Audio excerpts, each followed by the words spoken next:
Shalom Bapak Ibu Saudara yang dikasihi Tuhan. Firman Tuhan pada hari ini kita terima dari Matius 7 ayat 1 sampai 5. Judul perikopnya adalah hal menghakimi.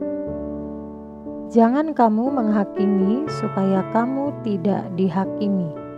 Karena dengan penghakiman yang kamu pakai untuk menghakimi, kamu akan dihakimi. Dan ukuran yang kamu pakai untuk mengukur akan diukurkan kepadamu. Mengapakah engkau melihat selumbar di mata saudaramu, sedangkan balok di dalam matamu tidak engkau ketahui?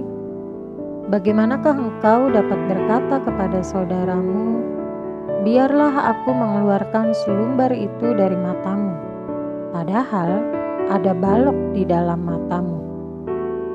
Hai orang munafik, keluarkanlah dahulu balok dari matamu, maka engkau akan melihat dengan jelas untuk mengeluarkan selumbar itu dari mata saudaramu. Bapak Ibu Saudara yang dikasihi Tuhan, saya yakin tidak ada orang yang senang untuk dihakimi. Entah karena dia bersalah, terlebih ketika dia tidak melakukan kesalahan. Setiap orang tidak suka untuk dihakimi, tetapi sebaliknya, ada begitu banyak orang yang senang untuk menghakimi orang lain. Dirinya sendiri tidak suka kalau dihakimi, tetapi dirinya sendiri senang untuk menghakimi orang lain. Bapak Ibu Saudara yang dikasihi Tuhan, melalui firman Tuhan pada hari ini kita melihat di ayat yang pertama, di situ dikatakan bahwa jangan kamu menghakimi supaya kamu tidak dihakimi. Hal ini menjadi pengingat bagi kita semua bahwa kalau kita tidak ingin diperlakukan dengan buruk, maka janganlah kita memperlakukan orang lain dengan buruk. Kalau kita tidak ingin dilukai, maka janganlah kita melukai orang lain. Kalau kita tidak ingin dihakimi, janganlah juga kita menghakimi orang lain. Terlebih ketika kita atau seseorang menghakimi orang lain, biasanya orang tersebut punya cara, punya ukuran yang dia pakai untuk menghakimi orang lain. Maka kalau itu yang terjadi, di ayat 2 dikatakan bahwa ukuran yang digunakan untuk dipakai dalam menghakimi orang lain akan dikenakan juga kepada dirinya ketika dirinya dihakimi. Jadi Bapak Ibu Saudara, hal ini juga sekaligus mengingatkan kita tentang tabur tuai. Apa yang kita tabur, itu yang kita tuai. Kalau kita menabur kebencian, maka kita akan menuai orang lain membenci kita.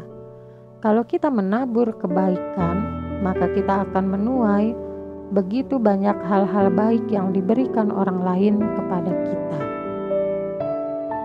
Lebih lanjut, firman Tuhan mengatakan, mengapa dengan mudahnya kita melihat selumbar di mata saudara kita, padahal balok di dalam mata kita sendiri tidak kita ketahui. Untuk hal yang demikian, Tuhan Yesus mengatakan bahwa orang tersebut adalah orang yang munafik. Orang yang begitu mudah mencari kelemahan dan kesalahan dalam diri orang lain tanpa dia menyadari bahwa dirinya sendiri punya kelemahan dan kesalahan.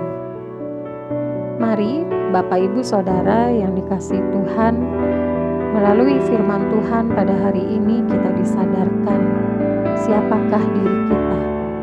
Kita adalah manusia ciptaan Tuhan. Setiap kita punya kelebihan, tetapi juga setiap kita punya kekurangan. Mari kita bersyukur atas kelebihan yang Tuhan berikan, tetapi juga sekaligus mari kita bersyukur atas kelemahan yang ada dalam diri kita. Dan sebagai sesama ciptaan Tuhan yang hidup berdampingan, yang hidup berelasi, janganlah kita bersikap menjadi orang munafik. Kita menghakimi orang lain, kita hanya mencari celah, kesalahan, kelemahan dalam diri orang lain, tetapi kita tidak pernah mengapresiasi apa yang menjadi kelebihan dalam diri orang tersebut. Mari Bapak Ibu Saudara, Tuhan tidak suka dengan orang yang demikian. Tuhan mengajarkan kita supaya kita sama-sama belajar untuk dapat mensyukuri kelebihan kita dan juga sekaligus menerima kekurangan kita serta menghargai orang lain yang mungkin tidak punya kelebihan seperti yang ada di dalam diri kita. Hiduplah berdampingan, hiduplah dengan penuh rasa damai, jangan menghakimi, jangan menyakiti, jangan mencari kesalahan orang lain, tetapi koreksilah diri kita sendiri, sebab diri kita pun tidak jauh dari hal yang demikian. Tuhan menolong dan memberkati kita, serta memampukan kita untuk tidak menjadi orang yang munafik. Amin.